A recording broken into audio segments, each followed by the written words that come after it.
Hello, welcome back to CPAC. We are here with the lovely Lauren Clark. And my first question to Lauren is, why is it that Republican women are so much prettier and smarter than Democratic women? Well, that's a great question. Just kind of like looking around here, you do see like the blonde, hot, like Republican women of like all hair colors, shapes, and sizes. And you know, I think even like the shoes here are much more attractive. Get a quick shot, if you could, of her shoes. These things are really cute. Thanks. I mean, you'd never see this on a Democrat because, well, they're too cute, they're too sexy. They would do something, I mean, thinking clogs or Birkenstocks, and you know, then they're all done. They've got their uniform on, and women here shave because they're not, you know. Read my mind. They're not worried about like wasting water on razors or anything like that. Or being repressed by a razor. Oh, like, yeah. I was born to be hairy.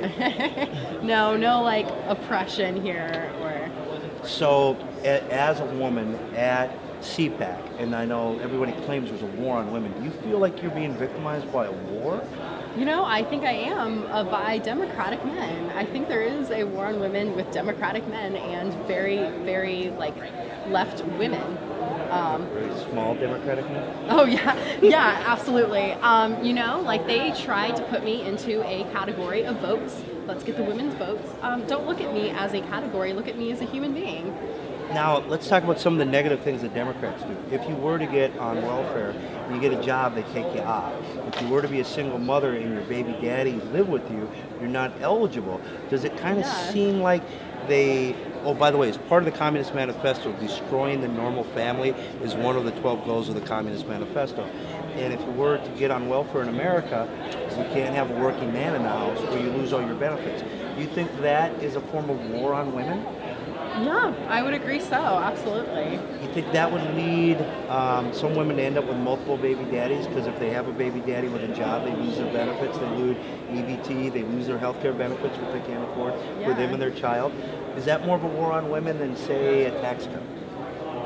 Yeah, absolutely. I agree 110%. You know, it's interesting because like these programs disincentivize like good behavior.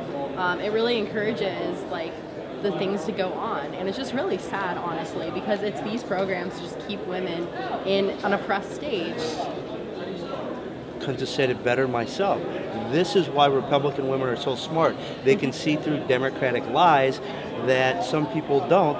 That's why they're smart enough to be beautiful. You probably eat less than, say, 500,000 calories a day. Yes. You probably work out once in a while. Right. And you take your average unintelligent person, they're like, I can eat all I want, Doritos, pop, etc. Everything Michelle Obama tells you not to. And then you blow up, and then you're like, I want to be a Democrat because they're going to give me free food. Now, let's talk about the Affordable Care Act here for a moment. Okay. Now, as an intelligent woman, I assume you graduated high school or college, correct? I'm in college right now. You probably can do basic math. So, if I were to put, say, a medical device tax on, say, heart valves, the screws that would go in a broken bone, the plate, do you think the price of healthcare would go up if I taxed everything that doctors use? Oh yeah, that's just a simple lesson of economics. When you tax something, the price goes up. Okay, so if I put that in the Affordable Care Act, would that make healthcare more affordable if I taxed everything a doctor used, or less affordable? That would make it less affordable. And they wonder why the price of healthcare has gone up in the last 3 years. Now, another quick economic question. If I required a company that had more than 50 full-time employees to pay a very high healthcare cost, or they could get down to 50 or put everybody at, say, part-time, 30 hours or less, what do you think economically the majority of businesses would do? They'd let people go because they can't afford them or demote them to part-time.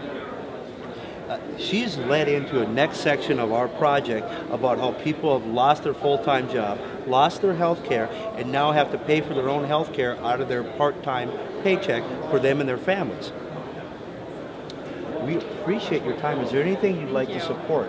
Thank you. Well, I'm just really supportive of the whole wave of liberty going on right now, especially with Senator Rand Paul.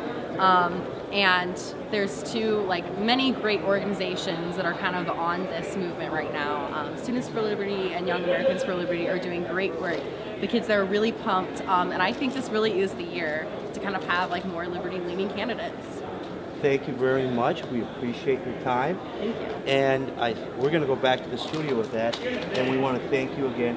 It's self-evident that the Republican women are far more attractive and intelligent than anything you'll find in the entire Democratic Party. Thank you. Thank you. Appreciate it. Appreciate it. You've got 5 minutes to spare.